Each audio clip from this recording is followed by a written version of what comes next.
Hello and welcome again. Thanks for staying tuned. Now we've already started with minerals. We've taken calcium, phosphorus, potassium, sulfur, and like we said, we'll be going to the next, and we are starting a new one, and that's magnesium. Dietary magnesium. As in the previous, we'll be looking at each of the metal or mineral in terms of the historical perspective, and then also the sources, and we'll look at the absorption of that dietary product, that dietary mineral, and then the metabolism, the functions, deficiency, and then we'll wrap it up and the conclusion part of it. Now today, as long as we commence with magnesium, we'll look at magnesium from the historical perspective. Now chemically, from the periodic table, magnesium, atomic weight of 24.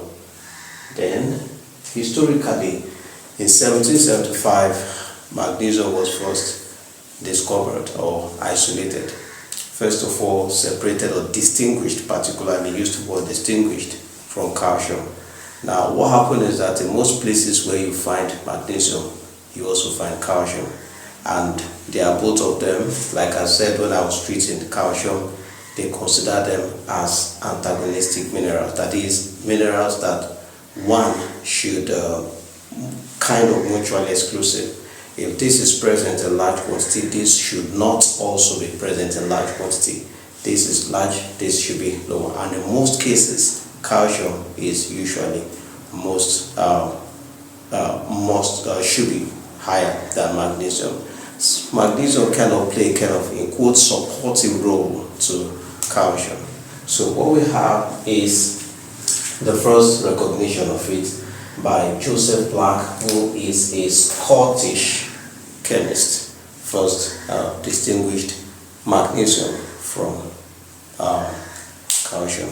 As you know, scientific work, it progresses, and as it progresses, they discovered in 1808 by Sir Humphrey that through electrolysis of the magnesium metal, you can isolate magnesium through electrolysis.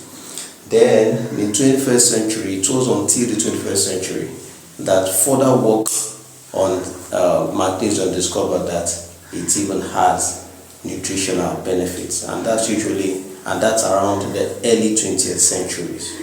Now, what are those things we'll get to see? And they discovered that deficiency symptoms occurred in animals and humans in terms of the muscular, the nervous, and the cardiovascular disorders, because when they removed dietary magnesium or sources of dietary magnesium from the food or limited it, the experimental animal came down with muscular, nervous, and cardiovascular diseases or disorders. Now, very important is magnesium, that it's in the body. 70% of it is in the muscle, is in the skeleton, in which case you find it's just like you have calcium making over 70% of it, of the skeleton.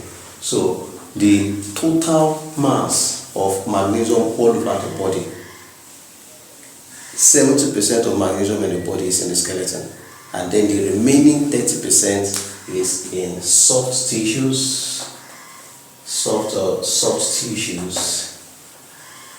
and body fluid.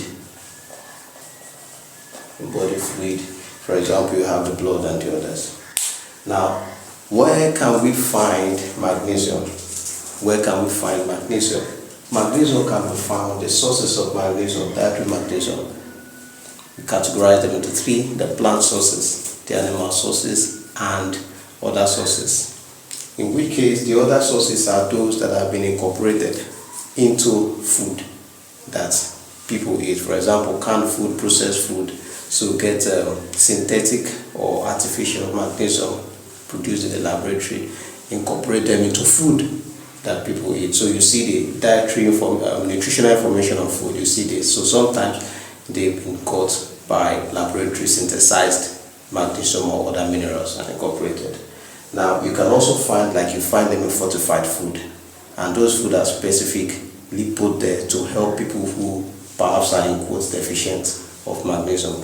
But it's not common to find deficiency of magnesium because it's a supportive role it plays to calcium. Calcium will more often than not cover up for the deficiency of magnesium. So drinking of water, especially those in rural areas and places, third world countries, rural area part of them where they don't have clean, well purified water, they still drink water that is kind of hard. Hard water, hardness of water is caused by presence of magnesium salts and calcium salts that are dissolved in rocks. Water from water or rock or from the soil still having a large quantity of calcium or large quantity of magnesium. So animals gaining access to water from that source get what? Magnesium in the process. But when carefully taken, particularly for humans, magnesium is usually common, especially in leafy vegetable, green leafy vegetables. For example, you have them in kale and in spinach, high quality magnesium. And then also we have them in legumes and whole grains, like you have them in cereals. We'll talk about legumes, we're talking about cowpea, we'll talk about soybeans, we'll talk about groundnuts, that is also called peanuts. Then we talk about whole grains, others like rice and the others, rye and other grains. Then we'll look at the nuts, groundnuts, almond and cashew. Then other seeds like sunflower seed, pumpkin seed. Then avocados. Avocados are huge, a good source of magnesium. Now, to wrap it up here, the sources, we'll look at the sources from animal-based products. Animal-based sources are cheese and milk. Of course, milk has a high quantity of calcium, and in which case, most places where you have calcium, you would also have magnesium present. So magnesium is also present in this. Then you find also in bones of animals, like if humans now consuming the bones of chicken, bones of goat, you eat and you're able to chew the bones, you get magnesium as much as you also get calcium. Then you find in fish like mackerel, you find in salmon, you find also in meat that is consumed.